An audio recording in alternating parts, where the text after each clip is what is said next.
बच्चों कैसे हो। उम्मीद करता हूं कि आपने अपना आज 17 मार्च 2023 का पेपर अच्छे से अपना अटेम्प्ट किया होगा। और मैं आपको आपके पेपर के कुछ क्विक सॉल्यूशन बता रहा हूं। अगर आपने आज पेपर अटेम्प्ट किया है तो उसके सॉल्यूशंस को आप देख सकते हैं। बट मेरी रिकमेंडेशन ये है कि आप इस सॉल्यूशन को तभी देखें जब आपके पास टाइम हो। अदरवाइज क्योंकि अब इसको जानना सही किया गलत किया उसका कोई बेसिक यूज नहीं है। लेकिन फिर भी काफी बच्चों में क्यूरियोसिटी होती है कि हम इस पेपर को जाने और उसके आंसर्स को जाने, क्या है क्या नहीं। तो आप इस वीडियो को देख सकते हैं। अदरवाइज मेरी पर्सनल राय है कि आप अपने नेक्स्ट पेपर पे कंसंट्रेट करें। जब आपके एग्जाम्स खत्म हो जाएं उसके बाद अपने आंसर्स को वेरीफाई कर लीजिएगा। तो ये है आपके पास जो पेपर का सेट है। इस पेपर के सेट को, ये सेट जो आप देख रहे हैं सेट 1 है। आप कोड चेक कर लें, आपका क्या है 5851। इस पेपर का मैं सॉल्यूशन आपको बताने जा रहा हूं। देखिएगा क्या क्वेश्चंस आए थे, कैसे आपको अटेम्प्ट करने चाहिए थे। तो सबसे पहला क्वेश्चन था आपके पास एग्जाम के अंदर, money is an asset which can be stored for future, for use in future. That means money एक ऐसी उसके अंदर एसेट्स है कि आप उसको आज स्टोर करके रख लो और फ्यूचर में आप उसकी पेमेंट कर सकते हैं। तो आप इसका है, अब नेचुरली दिख भी रहा है आपको साफ साफ कि आप फ्यूचर में आप बाद में पेमेंट कर सकते हो। आज स्टोर करके रख लो लेकिन हम पेमेंट बाद में कर देंगे। तो स्टोरेज है तो ये आपका स्टोर ऑफ वैल्यू है। कुछ बच्चे स्टैंडर्ड डिफर्ड पेमेंट लिख रहे हैं, वो गलत है उनका। तो डेफर्ड पेमेंट का मतलब होता है पेमेंट आप अभी पोस्टपोन करना चाहते हैं बाद में, यानी उधार लेन देन पॉसिबल होता है। वो बार्टर सिस्टम में पॉसिबल नहीं था लेकिन मनी में उधार लेन देन पॉसिबल होता है। तो डेफर्ड पेमेंट की बात नहीं हो रही यहां पर, यहां स्टोर की बात हो रही है। तो store of value is the perfect answer for this one. Next question number second. Second question says considering depreciation of Indian currency. अब इंडियन करेंसी का डेप्रिसिएशन हो गया है। अब उसमें क्या किया है आरबीआई, अब डिसाइड किया है to purchase Indian currency in the open market. That means RBI ने अब इंटरवेन करना शुरू कर दिया है। तो आपके सिलेबस में 3 एक्सचेंज रेट हैं, फिक्स्ड, फ्लेक्सिबल और मैनेज्ड। तो फिक्स में तो आरबीआई कुछ करता ही नहीं है, फ्लेक्सिबल में भी आरबीआई इतना पार्टिसिपेट नहीं करता, मैनेज फ्लोटिंग में वो थोड़ा सा आरबीआई कर सकता है। तो परफेक्ट आंसर है ऑप्शन सी। देन आपके पास नेक्स्ट क्वेश्चन है, क्वेश्चन नंबर 3। आपसे पूछा गया है in a two sector economy consumption expenditure and investment expenditure are the two components of aggregate demand.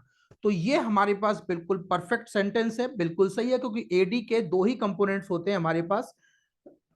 तो एडी के 2 कंपोनेंट्स हैं, consumption plus investment in a two sector economy. तो ये तो सही सेंटेंस है। उसके बाद इन्होंने बोला है एग्रीगेट डिमांड कब start from the point of origin.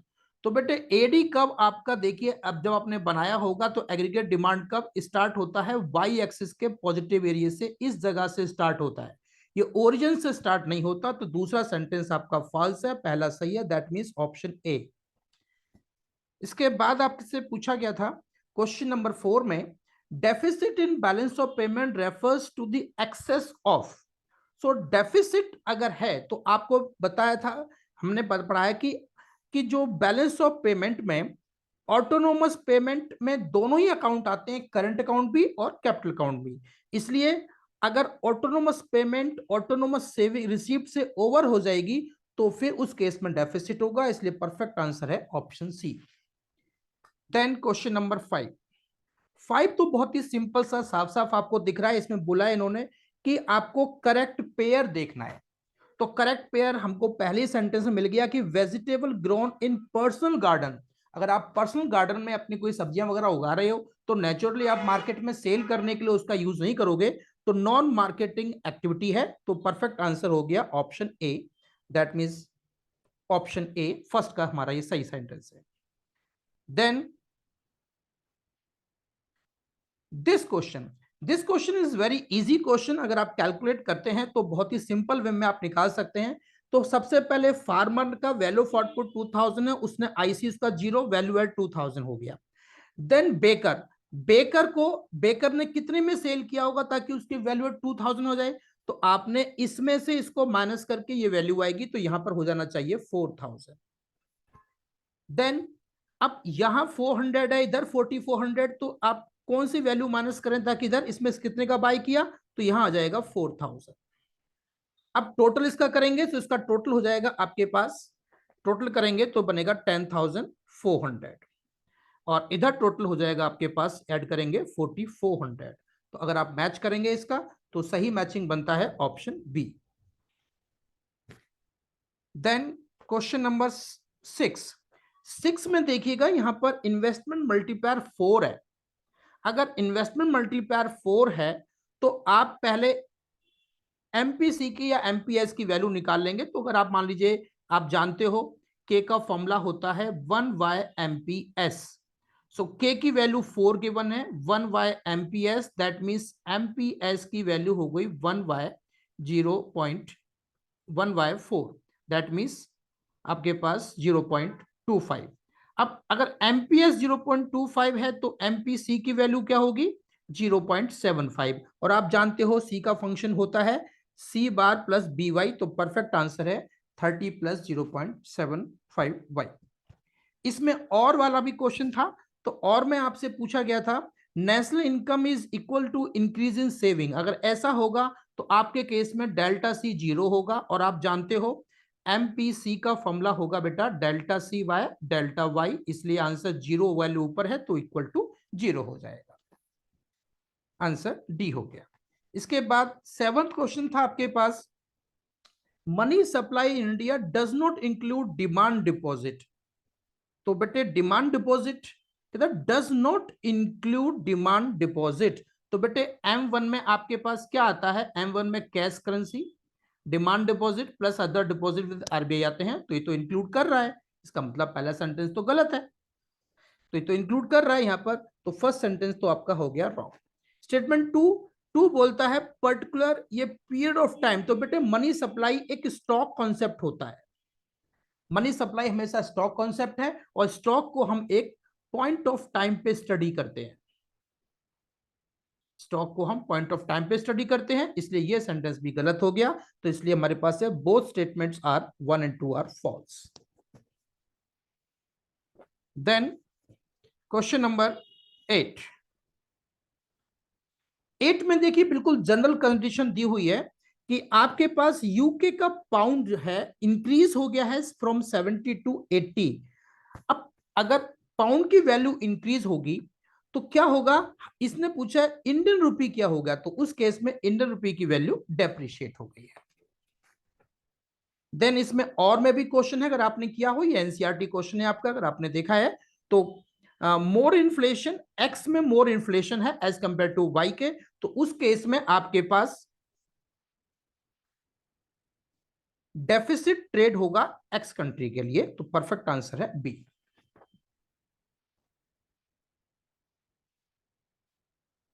Then 9th question है आपके पास, full employment refers to absence of involuntary unemployment. तो इनवॉलेंट्री अनएम्प्लॉयमेंट का एब्सेंस होना, इसका मतलब, तो ये सेंटेंस इसके साथ मैच करता है, और full employment situation all willing and able are getting job, तो ये हमारा सेंटेंस भी सही है, इसका मतलब इसका ही एक्सप्लेनेशन भी किया हुआ है, तो इसका आंसर हो गया आपके पास ए।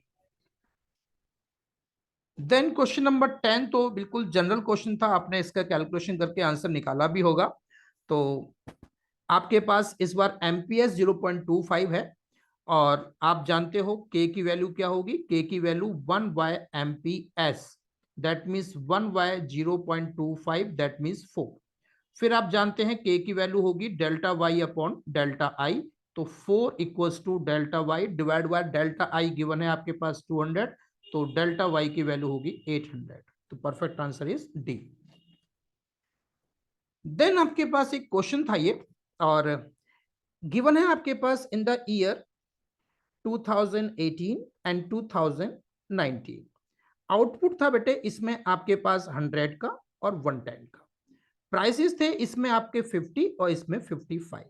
तो अगर आप आपके करंट ईयर की वैल्यू को आज के ईयर की वैल्यू को आप निकालते हैं तो रियल जीडीपी क्या होगा कि आपका 110 आज के प्रोडक्शन की वैल्यू को हम पास्ट के प्राइस के हिसाब से जज करेंगे तो 5500 होगा, और अगर आज के प्रोडक्शन की वैल्यू को हम आज की प्राइस से जज करेंगे तो हो गया 6050। अब इन्होंने पूछा है कि आपके पास रियल जीडीपी में कितना परसेंटेज 2019 में आ गया, तो आप परसेंटेज चेंज निकाल लेंगे। 550 इसका चेंज हो गया, किसमें से पहले 5500 था, और इसका परसेंटेज निकाल लेंगे तो दिस इज विल बी 610%। इस तरह से आपको क्वेश्चन सॉल्व करना था। चलिए मूव करते हैं नेक्स्ट क्वेश्चन की ओर।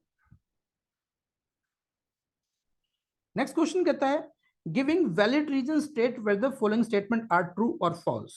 तो डिविडेंड्स हैं आपके पास, receive from investment abroad is recorded on the credit side of the capital account. तो ये स्टेटमेंट बिल्कुल सही है क्योंकि आपके पास बाहर इन्वेस्टमेंट से पैसा आया है। देखिए करंट अकाउंट में तीन ही आइटम आती हैं, export import goods, export import services and unilateral transfers. Therefore capital account में इन्वेस्टमेंट आते हैं और पैसा हमारे पास कंट्री में इनफ्लो हो रहा है, इनफ्लो ऑफ कैपिटल है, therefore it will be credit side and capital account.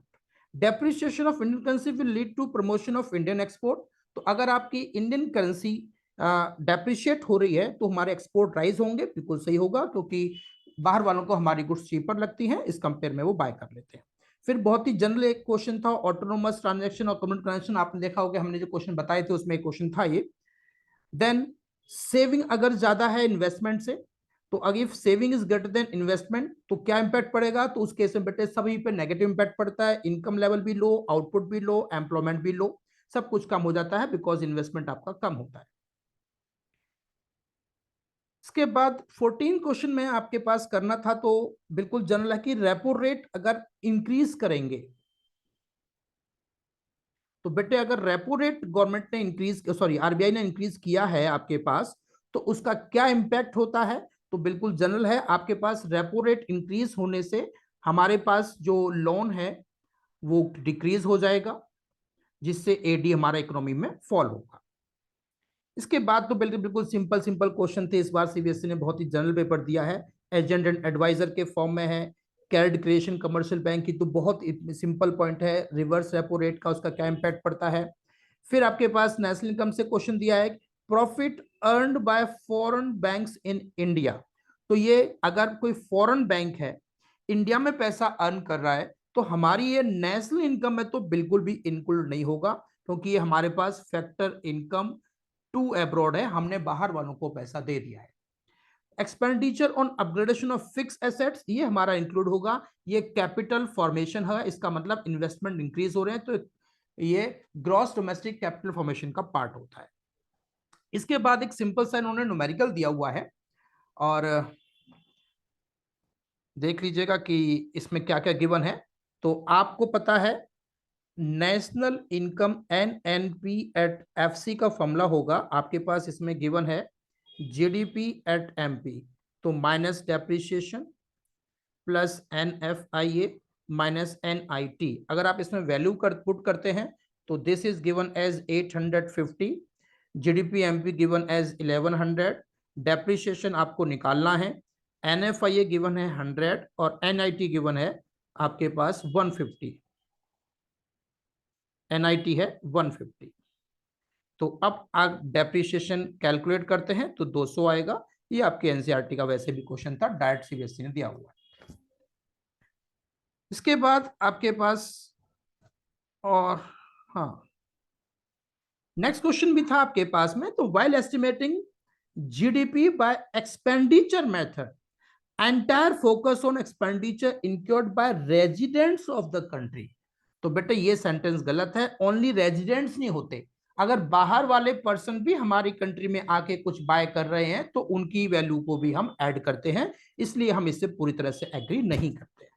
फिर इन्होंने एक न्यूमेरिकल क्वेश्चन दिया हुआ है, इसमें बोला है कि डोमेस्टिक इनकम निकालना है, तो डोमेस्टिक इनकम होता है एनडीपी एट एफसी, जो है operating surplus, compensation of employees and mixed income.